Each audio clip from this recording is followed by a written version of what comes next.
Physical world के logic को, idea को हम कैसे कंप्यूटर में रिप्रेजेंट करते हैं। हिस्टोरिकली इसके दो तरीके रहे हैं। एक को हम बोलते हैं प्रोसेस ओरिएंटेड प्रोग्रामिंग या फिर प्रोसीजरल प्रोग्रामिंग, और दूसरे तरीके को बोलते हैं object oriented programming. Object oriented programming नए ज़माने का तरीका है और आज के डेट में जो भी हम प्रोग्राम्स लिखते हैं उसको ऑब्जेक्ट ओरिएंटेड प्रोग्रामिंग यूज़ करके ही लिखते हैं। लेकिन प्रोसेस ओरिएंटेड प्रोग्रामिंग और ऑब्जेक्ट ओरिएंटेड प्रोग्रामिंग, इन दोनों में फ़र्क क्या है और क्यों मतलब ऑब्जेक्ट ओरिएंटेड प्रोग्रामिंग को दुनिया में लेके आए? ऐसा क्या ही था कि उसमें इतनी बड़ी दिक्कत हो गई कि मतलब उसको तो बॉयकॉट ही कर दिया और हम नए तरीके से कोडिंग करेंगे। तो हम इसको समझते हैं। प्रोसेस ओरिएंटेड प्रोग्रामिंग में हम कोड इस तरीके से लिखते हैं कि क्या काम हो रहा है। जैसे कि फॉर एग्जांपल यहाँ पे मुझे कुछ काम करना है तो मैं उस तरीके से कोड लिखूंगा, उस तरीके से अपने लॉजिक को रिप्रेजेंट करूंगा। अगर मुझे चाय बनानी है तो उस हिसाब से लिखूंगा, अगर गाड़ी का इंजन स्टार्ट करना है तो उस हिसाब से लिखूंगा। और इस लॉजिक को जो भी इनपुट चाहिए वो मुझे इसको देना पड़ेगा। चाय बनाने के केस में इसको 8-10 इनपुट चाहिए, चाय की केटल चाहिए, दूध, चीनी, चाय पत्ती, फलाना ढिमाका, तो वो सब मुझे इसको देना पड़ेगा और ये कुछ प्रोसेस करके आउटपुट जनरेट करेगा।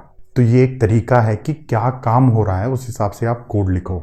ऑब्जेक्ट ओरिएंटेड प्रोग्रामिंग में हम इस तरीके से कोड लिखते हैं कि किस पे काम हो रहा है, रादर देन कि क्या काम हो रहा है। हम ये कोड लिखते हैं कि किस पे काम हो रहा है। और फिजिकल वर्ल्ड की चीज़ों को मैं यहाँ पे ऑब्जेक्ट्स के फॉर्म में रिप्रेजेंट करता हूँ।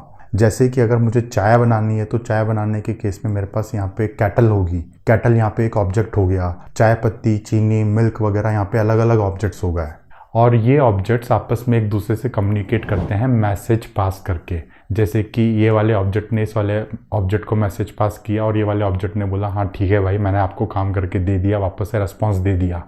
और एक ऑब्जेक्ट जब दूसरे ऑब्जेक्ट से कम्युनिकेट करता है तो बहुत ही स्पेसिफिक तरीके से कम्युनिकेट करता है। ऐसा नहीं है कि ये ऑब्जेक्ट्स को आपस में मस्ती सूझी और एक दूसरे को छेड़ने के लिए फालतू में कुछ भी मैसेज पास कर रहे हैं। नहीं, जब ये एक दूसरे से कम्युनिकेट करते हैं तो बहुत ही स्पेसिफिक तरीके से करते हैं और कंप्यूटर साइंस की दुनिया में इसको बोलते हैं इंटरफेसेस के थ्रू कम्युनिकेट करना।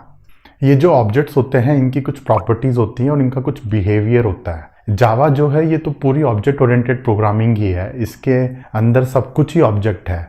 इवन डाटा टाइप्स जो होते हैं वो भी ऑब्जेक्ट्स के फॉर्म में रिप्रेजेंट होते हैं। अगले चैप्टर में आपको डाटा टाइप्स के बारे में पता चलेगा कि जावा के अंदर कितने डाटा टाइप्स होते हैं। और यहाँ पे मैं आपको एक कनेक्शन बताता हूँ। ऑब्जेक्ट ओरिएंटेड प्रोग्रामिंग जो है ये नए ज़माने का तरीका है और जितनी भी एप्लीकेशंस डेवलप होती है इसी तरीके से डेवलप होती है। अब आप चाहे छोटी एप्लीकेशन को डेवलप करो जैसे कि क्वाड्रेटिक इक्वेशन को सॉल्व करने का तरीका है, या फिर कोई बड़ी प्रॉब्लम्स को सॉल्व करो जैसे कि जोमेटो, उबर, एडोबी, वहाँ पे भी इसी तरीके को यूज़ किया जाता है। जब हम बड़े सिस्टम्स बनाते हैं, बड़े इकोसिस्टम्स बनाते हैं, तो वहाँ पे भी हम एक किसी इंडिविजुअल सर्विस को ऑब्जेक्ट की तरह ट्रीट करते हैं। जैसे कि मेरे पास यूज़र सर्विस है, यूज़र सर्विस ने ऑर्डर सर्विस को कॉल किया और बोला कि मेरे को ऑर्डर करके दे दो। ऑर्डर सर्विस ने आगे पेमेंट सर्विस को कॉल किया, बोला कि मुझे पेमेंट करके दे दो। तो इस तरीके से ये इंडिविजुअल सर्विसेज भी ऑब्जेक्ट की तरह ही एक्ट करती हैं और एक ऑब्जेक्ट दूसरे ऑब्जेक्ट को मैसेज पास करता है। अगर आपको इस टॉपिक के बारे में और डिटेल में समझना है तो इस पे वीडियोज़ अवेलेबल हैं, लिंक्स नीचे डिस्क्रिप्शन बॉक्स में है।